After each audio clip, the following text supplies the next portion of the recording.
J'avais imaginé pour Martigny un projet génial autour des ronds-points, sur les ronds-points, avec des chanteurs, avec une espèce de chorale comme ça qui venait de la circulation, qui s'adressait à la circulation. Et puis j'arrive dans cette ville, je rencontre des gens, je rencontre mon idée quand je la parle aux gens, et là je vois à quel point ça devient compliqué.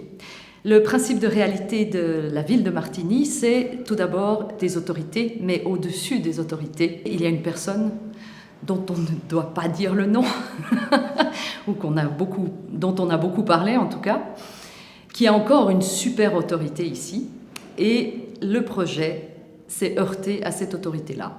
Donc, il a fallu rebondir. Alors, j'ai rebondi en me disant, tiens, je ne peux pas habiter cette partie de la ville, c'est-à-dire les ronds-points, donc je vais l'habiter dans son flux, je vais l'habiter avec sa source de véhicule. Et j'ai pensé au projet Supernova, surtout au projet des pizzaiolos, qui me plaisait beaucoup, et aux livreurs de pizza. J'ai imaginé, par rapport à ces livreurs de pizza, des livreurs de souvenirs. Je me suis dit, mais en fait, on va travailler avec la route, on va travailler quand même avec le son. Donc j'ai gardé ces deux idées de base. Et puis je me suis dit, mais on va livrer quelque chose à ces gens de Martigny. Et l'idée des vélomoteurs est arrivée assez rapidement parce que j'avais quelques idées qui venaient d'une manifestation en Suisse qui s'appelle l'Alpenbrevet, où des vélomotoristes ou des bogistes chevauchent leur engin pour aller traverser un col et redescendre de l'autre côté. C'est une manifestation qui se fait une fois par année en Suisse. Et je me suis dit, voilà, là on est dans le terroir, on est dans le boguet que je sors de mon garage, et qu'est-ce qu'on peut transporter à part des pizzas? Et je me suis dit, tiens, il y a quelque chose que j'ai envie de faire transporter à ces gens, c'est du son de cloche. Parce qu'en fait, la cloche, elle est très empreinte de cette région, mais de la mienne aussi. Elle est empreinte quand même beaucoup d'ici, de tous. En fait, on a tous une cloche qu'on a entendue gosse, qu'on entend encore. C'est un repère pour les Européens que nous sommes. Dans des grandes villes, il y a toujours le son de la cloche. Et j'adore le son de la cloche qui se déforme.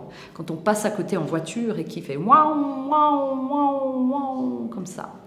Et je me suis dit, ben voilà, avec les vélomoteurs et les cloches, moi je vais livrer du souvenir à tous ces gens. Je vais donner juste les petites indications visuelles et sonores pour que chacun puisse rentrer dans son propre souvenir.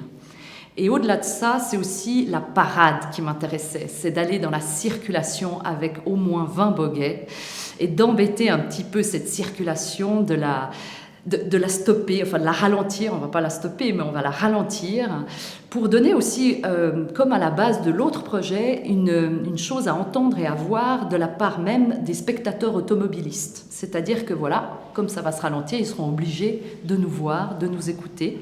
Et nous allons être une ribambelle de vélomoteurs et nous allons traverser cette ville, faire une chorégraphie dans la ville. Alors les boguets, on les a eus grâce à quelques annonces que nous avons mis dans le Nouvelliste. On en a mis 3, je crois. Parce qu'à un moment donné, en effet, il fallait trouver des boguets avec des gens qui puissent les conduire, donc qui ont le permis, qui ont des boguets immatriculés. Et je me suis dit, tiens, mais en Valais, il doit y en avoir. Comme dans toutes les campagnes en Suisse, il y a du boguet qui reste quand même. Il y a des pères qui m'ont appelé pour leurs enfants. Il y a des jeunes, il y a des moins jeunes. Et chacun ressort un peu son boguet de la cave.